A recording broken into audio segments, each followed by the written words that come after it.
अस्सलाम वालेकुम। जो लोग मेरी वीडियो देख रहे हैं आपका बहुत शुक्रिया। वीडियो पसंद आए तो लाइक ज़रूर कीजिएगा।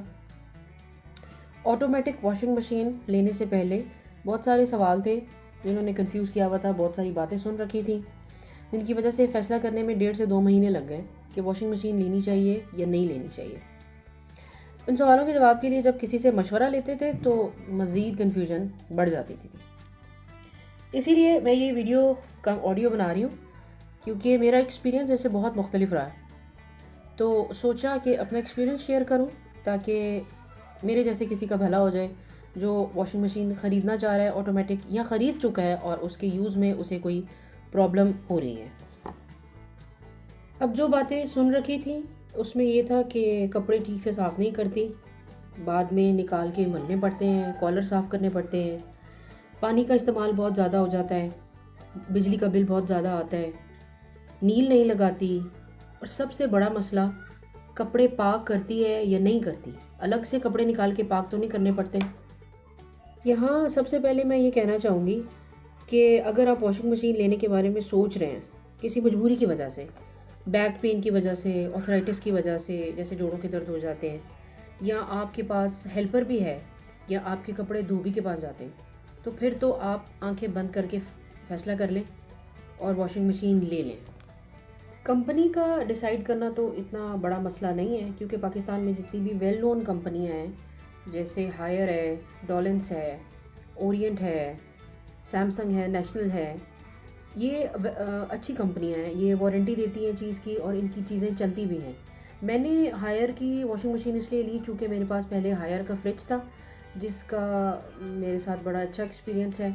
मैं कराची भी रही हूँ, लाहौर की 45-46 दर्जा हरारत में भी मुझे कभी उसका थर्मोस्टेट 6 नहीं करना पड़ा। 4 पे भी उसकी कूलिंग इतनी ज़बरदस्त हो जाती है कि उसका थर्मोस्टेट बढ़ाना नहीं पड़ता। कैपेसिटी के लिए आप इस तरह से अंदाज़ा कर लें कि अगर आपके घर में 5 लोग हैं तो फिर आप 9 केजी की या 9 केजी से बड़ी वॉशिंग मशीन 12 केजी तक लें, क्योंकि इससे छोटी वॉशिंग मशीन में भी कपड़े धुल जाते हैं। 9 केजी की वॉशिंग मशीन में 7 से 8 जोड़े आराम से एक वक्त में धुल जाते हैं। लेकिन इससे जो बड़ी वॉशिंग मशीन्स हैं, मिसाल के तौर पे जो 8.5-9 केजी से बड़ी है, उसमें सिंगल कंफर्टर्स और जो छोटे कंबल होते हैं वो भी आराम से धुल जाते हैं। अब जब वॉशिंग मशीन ले ली है तो इसकी सेटिंग करनी है। सेटिंग या इंस्टॉलेशन के लिए कंपनी से अगर आप वॉशिंग मशीन ले रहे हैं तो वो आपको एक टेक्नीशियन देंगे, साथ फ्री डिलीवरी भी देंगे, और वो टेक्नीशियन आके आपकी वॉशिंग मशीन को सेट करके देगा, उसकी इंस्टॉलेशन करके देगा। इंस्टॉलेशन में उसके वॉशिंग मशीन के नीचे एडजस्टेबल फुट या पैड लगे हुए होते हैं, उसकी वजह से वो बैलेंस हो जाती है जहाँ भी आप रखना चाहें उसको। पाइपिंग आपने खुद करनी है, उसके लिए जहाँ से आपने उसको पानी देना है या जहाँ से आपने उसका ड्रेन सिस्टम लगाना है उस पर हार्डली 12 से 1500-1800 रुपये लगते हैं। बाकी उसकी जो सेटिंग करके देगा इनिशियली वो आपको वो टेक्नीशियन कर देगा और मोटी मोटी बातें भी बता देगा ताकि आप शुरू में आराम से वॉशिंग मशीन चला सकें। तो आप जब भी वॉशिंग मशीन लें कंपनी की आउटलेट से लें। एक तो आपको डिलीवरी फ्री मिलेगी और दूसरा टेक्नीशियन भी साथ आएगा उसकी इंस्टॉलेशन के लिए। अच्छा, अब मैनुअल बुक ज़रूर पढ़ लें, जिसको हमारे यहाँ पढ़ने का रिवाज नहीं है। ख़वातीन तो मेरा ख़्याल है बिल्कुल नहीं पढ़ती। और दूसरी बात यह कि जब तक चीज़ यूज़ ना की जाए उसकी डिटेल में समझ नहीं आती। कंपनी की आउटलेट से चीज़ लेने का फ़ायदा ये भी होता है कि वहाँ आपको वैरायटी ज़्यादा मिल जाती है और रेट भी फ़िक्स होते हैं, और ऑब्वियसली चीज़ भी उनकी रिलायबल होती है।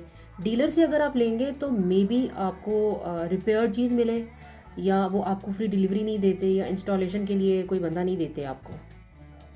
अच्छा, मशीन को ऐसी जगह पे रखें जहाँ मशीन को पानी ना लगे। वॉशरूम में तो बिल्कुल ना रखें। किचन में अगर जगह हो तो बहुत बेहतर है कि आप इसको, अब जब आप एक दफ़ा पैसे लगा लेंगे, वॉशिंग मशीन ले लेंगे, तो आपका हर महीने का ख़र्चा कम हो जाएगा, हो सकता है ख़त्म ही हो जाए। और शोर शराबा, थकावट, चिड़चिड़ापन, बाकी कामों की जो टेंशन होती है जिस दिन वॉशिंग मशीन लगाई हुई होती है, और मेहमान आए हुए हैं तो भी आप वॉशिंग मशीन नहीं लगा सकते, इस तरह की बहुत सारी चीज़ों से आपकी जान छूट जाएगी। अब आ जाते हैं अखराजात पे। पानी। अब अगर आप ये सोच रहे हैं कि मैनुअल मशीन में 2 बाल्टी पानी, कम अज़ कम 2 बाल्टी पानी में आपने कपड़े धोए हैं तो फिर तकरीबन 3 बाल्टी पानी में आप उन्हीं कपड़ों को खंगालेंगे। फिर एक आध बाल्टी आपको नील के लगाने के लिए चाहिए। फिर आधी बाल्टी कम अज़ कम वॉशिंग मशीन धोने के लिए चाहिए। फिर आपने वो जगह भी धोनी है जहाँ आपने वॉशिंग मशीन लगाई हुई थी। उसके बाद ऑब्वियसली आपने ख़ुद अपने कपड़े भी बदलने हैं नहा के, क्योंकि कपड़े धोते हुए या तो आपके कपड़े गीले हो जाते हैं या छींटे पड़ जाती हैं, जिसको नापाकी का ख्याल होता है। तो इस तरह अगर आपने मैनुअल मशीन में 8 से 10 जोड़े अगर आपने 8 बाल्टी पानी में धोए हैं, तो ऑटोमेटिक मशीन में भी 8 जोड़े आराम से इतने ही पानी में धुल जाते हैं, बल्कि मेरा ख्याल है कि एक आध बाल्टी बच भी जाती है। अगला पॉइंट आ गया बिजली के बिल का। तो बिजली तो मैनुअल मशीन भी लेती है और ऑटोमेटिक मशीन भी उतनी ही बिजली यूज़ करती है। अब अगली कहानी आ गई सर्फ़ की। तो सर्फ़ का इस्तेमाल इतना ही बढ़ जाता है कि अगर आप यूजुअली 1 किलो महीने में सर्फ़ इस्तेमाल कर रहे हैं तो वो आपका ज़्यादा से ज़्यादा 1.5 किलो तक चला जाएगा, लेकिन कपड़े आपके बेहतरीन साफ़ होंगे। अब 1 किलो का सर्फ़ का पैकेट अच्छे वाले जो अच्छी ब्रांड का है वो 300 रुपये का है, और अगर आप 1.5 किलो ले रहे हैं तो तकरीबन वो आपका 150 रुपये का एक्स्ट्रा बिल बनेगा, जो पूरे महीने के बाद आपको 150 रुपये आपके ख़र्चे में इजाफ़ा होगा। इसके बाद जहाँ तक कपड़ों की सफाई की बात है, तो कपड़े बहुत अच्छे साफ़ करती है, बिल्कुल भी मलने नहीं पड़ते। लेकिन अगर मलने पड़ भी जाएं, मिसाल के तौर पे अगर कोई जोड़ा 4-5 दिन यूज़ हुआ है और उसके कॉलर या उसके आस्तीन बहुत ज़्यादा गंदे हो गए हैं, तो वो तो आप मैनुअल मशीन में भी मल लेते हैं। तो ऑटोमेटिक मशीन में भी अमूमन तो ज़रूरत नहीं पड़ती, लेकिन अगर ज़रूरत पड़ जाए तो उसको वॉशिंग मशीन को पॉज करके उस कपड़े को साफ़ किया जा सकता है। मेरे लिए जो कन्फ्यूज़न का सबसे बड़ा पॉइंट था वो था पाकीज़गी का, कि क्या कपड़े पाक हो जाते हैं इस वॉशिंग मशीन में, क्योंकि अगर अलग से दोबारा निकाल के पाक करने पड़ेंगे तो फिर तो फटीक में कोई कमी नहीं आई। तो उसका जवाब है कि जी हाँ, बिल्कुल पाक हो जाते हैं। वो ऐसे कि जब पहली दफ़ा ये कपड़े वॉश कर लेती है तो उसके बाद कपड़ों को स्पिन करती है, स्पिन करके सारा पानी निकाल देती है। उसके बाद दोबारा पानी लेके कपड़ों को रिंस करती है या खंगालती है।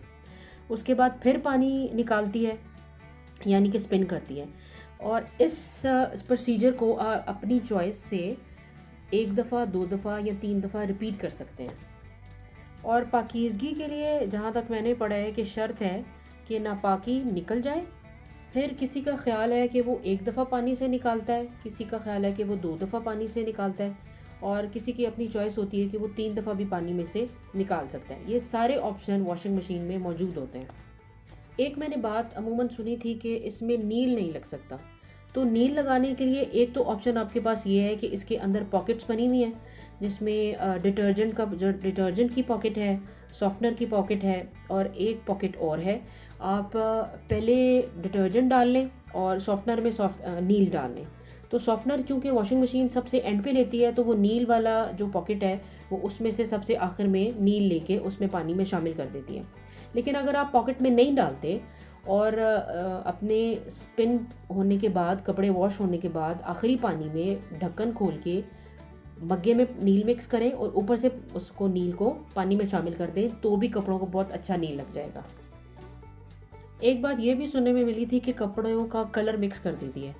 तो जब हमने मैनुअल मशीन यूज़ कर रहे होते हैं तो तब भी हम कलर वाले कपड़े अलग धोते हैं। जिन कपड़ों का हमें पता होता है कि इसमें से कलर निकलता है, वो हम कपड़े तो मैनुअल मशीन में भी अलग अलग ही धोते हैं। इसके अलावा इसमें ऑप्शंस बहुत सारे हैं, जैसे सॉफ्ट कपड़े धोने के लिए अलग ऑप्शन है, स्पिन का अलग ऑप्शन है, सिर्फ स्पिन भी किए जा सकते हैं कपड़े।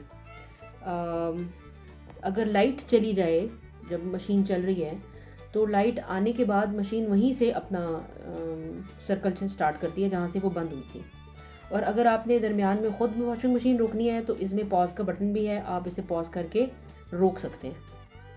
मेरा मशवरा होगा कि अगर आप हफ्ते में 15 से 18 जोड़े हैं आपके धोने वाले, तो आप हफ्ते में 2 दफ़ा मशीन लगाएं। जितना आप कम वेट डालेंगे वॉशिंग मशीन में, उतनी ज़्यादा आपकी मशीन देर तक चलेगी, क्योंकि इसका टब रोटेट करता है। इसके अंदर सिस्टम ऐसा है, एक इसके बाहर टब है और एक इसके अंदर टब है। ये दोनों रोटेट करते हैं क्लॉकवाइज और एंटी क्लॉकवाइज। जितना आप कम वेट डालेंगे उतनी देर तक आपकी मशीन चले। आखिर में ख़रीदने वालों के लिए मेरा मशवरा है कि वो मार्केट से लेने की बजाय या डीलर के पास जाने की बजाय गूगल पे सर्च करें, कंपनी आउटलेट का पता करें, वहाँ पे आपको रेट भी मुनासिब मिलेंगे और वैरायटी भी अच्छी मिलेगी। अगर आप बाहर डीलर के पास जाएंगे तो आपको बार्गेनिंग भी करनी पड़ेगी, क्योंकि हर डीलर ने अपना रेट रखा हुआ है। और ऐसा भी हो सकता है कि जो मशीन के पार्ट्स हैं उसमें रद्द-बदल किया हो। वीडियो सुनने के और देखने के लिए बहुत शुक्रिया। पसंद आए तो लाइक कीजिएगा। अल्लाह हाफ़िज़।